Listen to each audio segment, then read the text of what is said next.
ഒരോളം സൃഷ്ടിക്കാൻ തന്നെയാണ് ഈ സദാശിവം വന്നിരിക്കുന്നത്.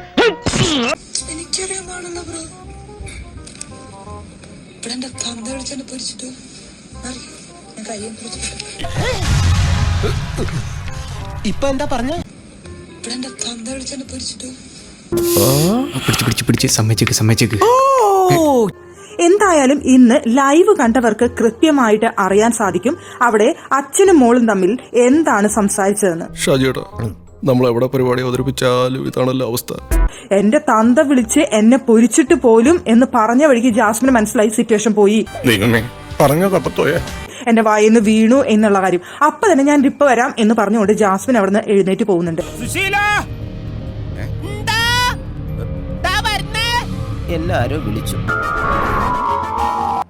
ഈ ജാസ്മിൻ എനിക്ക് സുഖമില്ലാതെ എന്റെ മാളെ വിളിച്ചാ എല്ലാവർക്കും വലിയ പ്രശ്നമായേക്കുന്നത്.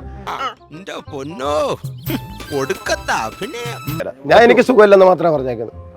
അങ്ങനെയൊക്കെ വഴിയില്ലോ. ആ തെണ്ടി എനിക്കിട്ട് പണിഞ്ഞോന്നൊരു സംശയം.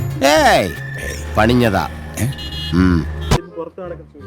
പുറത്ത് കിടക്കുന്ന കാര്യങ്ങൾ പറയാൻ 2 മിനിറ്റ് സമയം തരുന്ന അവരാരെങ്കിലും സമ്മതിക്കുക? ഓണത്തെ പറ്റി പറയുമ്പോൾ നമ്മുടെ മനസ്സിലേക്ക് ആദ്യം പാറിയെത്തുന്നത് ഓണത്തുമ്പികളാണ്.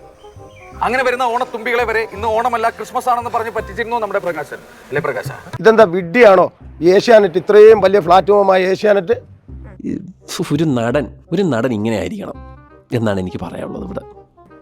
അതോ ഈ മോഹൻലാൽ ഒക്കെ ഇടപെടുന്ന ഈ പിന്നെ മോഹൻലാൽ ഉൾപ്പെടുന്ന ഒരു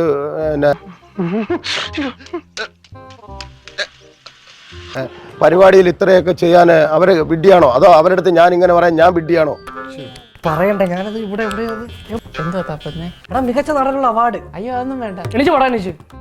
പുറത്ത് എല്ലാവരും കരുതിയിരിക്കുന്നത് താങ്കൾ വിളിച്ചിട്ട് ഈ പുറത്ത് നടക്കുന്ന കാര്യങ്ങളെല്ലാം ജാസ്മിനെ അറിയിച്ചു. അതുകൊണ്ടാണ് പുതിയ സ്ട്രാറ്റജി ആയിട്ട് ജാസ്മിൻ വന്നിരിക്കുന്നത്. അങ്ങനെയൊക്കെയുള്ള കാര്യങ്ങൾ കൂടുതൽ ബ്രെയിൻ വർക്കില്ല കേട്ടോ.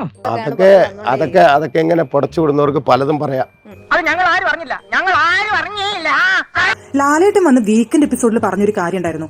ചേട്ടാ നമ്പർ മറക്കണ്ട, ഞങ്ങൾ തന്നതേ ചോറ് തന്നെയാ. നീ എന്തിനാ ചെയ്തതെന്ന് മാത്രം പറഞ്ഞാൽ മതി. ഒരു അച്ഛനും മകളും തമ്മിലുള്ള അസുഖത്തെക്കുറിച്ചുള്ള വളരെ പേഴ്സണൽ ആയിട്ടുള്ള ഒരു ടോക്ക് ആയതുകൊണ്ടാണ് ആ വീഡിയോ ഞങ്ങൾ സംപ്രേഷണം ചെയ്യാത്തത് എന്ന്. ഞാനൊരു സത്യം പറഞ്ഞ് വിശ്വസിക്കൂ. എനിക്കത് ഓർമ്മയില്ല.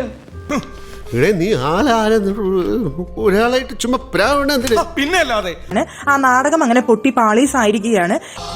അങ്ങനെ ഒന്നും ഞാനും ആലോചിക്കാതിരുന്നില്ല. അപ്പൊ എല്ലാം പറഞ്ഞ പോലെ